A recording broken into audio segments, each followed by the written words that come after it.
Bonjour à tous et bienvenue dans cette vidéo où on va parler de Symbiotic, donc le protocole de restaking dont on entend parler pas mal ces dernières semaines. Un protocole de restaking qui a des chances d'aller chercher des parts de marché vis-à-vis d'EigenLayer. Ils ont plusieurs particularités, on verra les détails un petit peu dans cette vidéo, mais c'est notamment la capacité de pouvoir prendre n'importe quel ERC20 en jeton de restaking. Vous allez pouvoir restaker des stablecoins ou des jetons de gouvernance de projet. Donc ça, c'est vachement intéressant. Ils ont été back par Paradigm, ils ont levé environ 6 millions, et ils sont back également par Cyberfan, donc un fonds qui a été lancé par des anciens de Lido, qui sont vachement connectés à tout l'écosystème. On va voir dans cette vidéo comment ça fonctionne un petit peu exactement, et puis nos stratégies pour s'y exposer, donc aller farmer des points de Symbiotic, de Melo, et puis d'autres tokens de l'écosystème des LRT. Commençons par la présentation du fonctionnement de Symbiotic en définissant un petit peu les différents acteurs de cet écosystème. Donc, tout d'abord, les garanties économiques. En fait, ça va agir comme la couche de sécurité de Symbiotic qui sont utilisées comme garantie pour le restaking. Donc ça va être vraiment la colonne vertébrale de la sécurité de Symbiotic. Et l'intérêt de Symbiotic, c'est que ça peut être tous les ERC20 qui existent.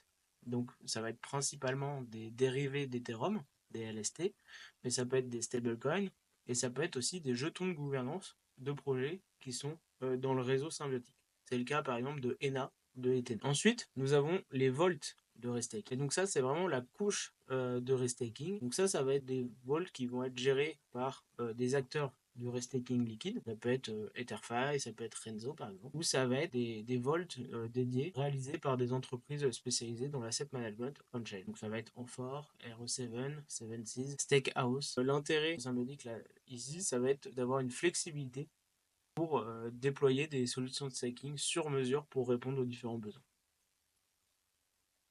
Et pour les utilisateurs finaux, en fait, ces vaults, ça va permettre de maximiser le potentiel de staking avec un moyen simple de délégation et de gestion des risques. Les opérateurs dans Symbiotic, ça va être les entités qui vont gérer l'infrastructure des réseaux.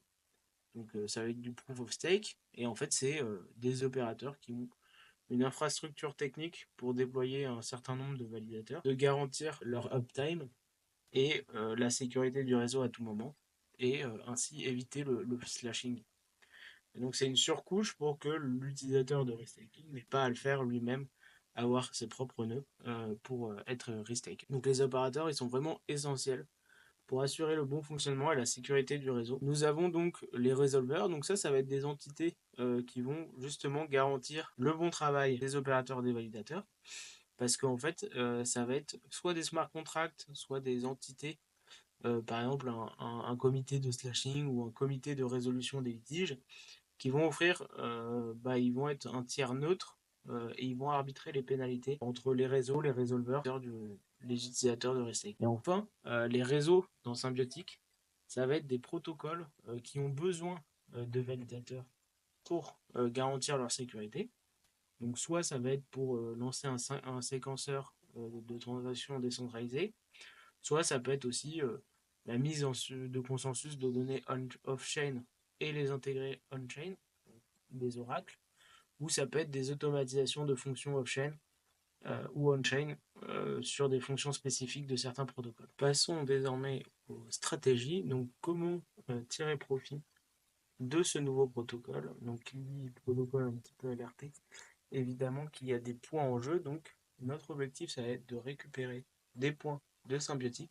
Mais vous allez le voir, on va pouvoir récupérer des points d'autres protocoles, notamment Melo, qui est le protocole principal de Symbiotic, soit d'autres projets Etherfi, Swell, qui vont pouvoir, pour lesquels on va pouvoir récupérer des points durant nos stratégies. Donc je vous ai préparé 5 différentes stratégies qui vous permettent de vous exposer tout simplement à Symbiotic.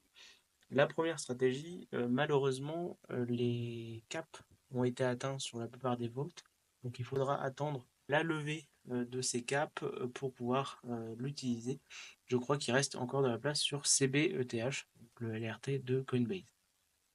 Mais en fait, ça va être tout simple. Vous allez déposer vos différents LST, donc celui de votre choix, directement sur Symbiotic.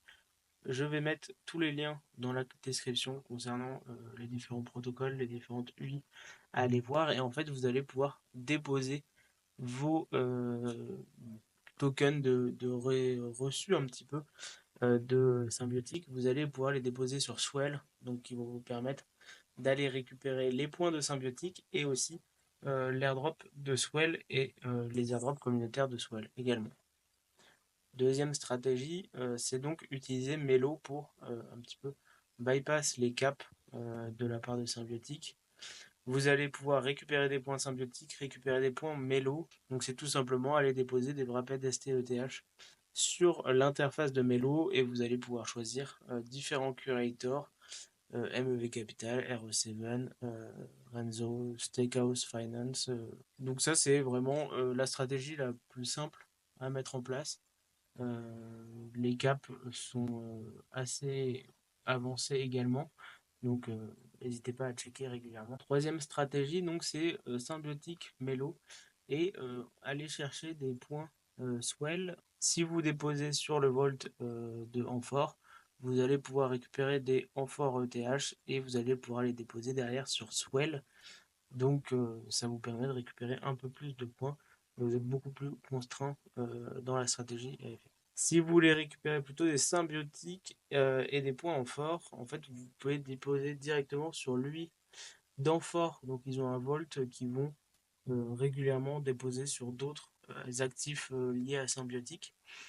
Donc c'est un Volt qui est complètement géré par Amphore. Donc c'est un fonctionnement un petit peu différent par rapport à l'exposition via Melo. Notamment, il y a un temps d'attente pour sortir qui peut prendre entre 2 et 5 jours. Et sinon, si vous êtes plutôt optimiste sur Etherfi, vous avez une possibilité de récupérer des points Etherfi, des points symbiotiques en déposant tout simplement sur le Supervolt symbiotique fait par Etherfi. Et après, vous allez pouvoir déposer vos jetons de reçu sur Mitosis. Voilà pour ces 5 stratégies pour s'exposer à l'écosystème symbiotique. On se retrouve dans la prochaine vidéo pour analyser vos stratégies avec Julien. N'hésitez pas à déposer vos stratégies dans le forum. Tous les liens seront dans la description. Et je vous dis à la prochaine.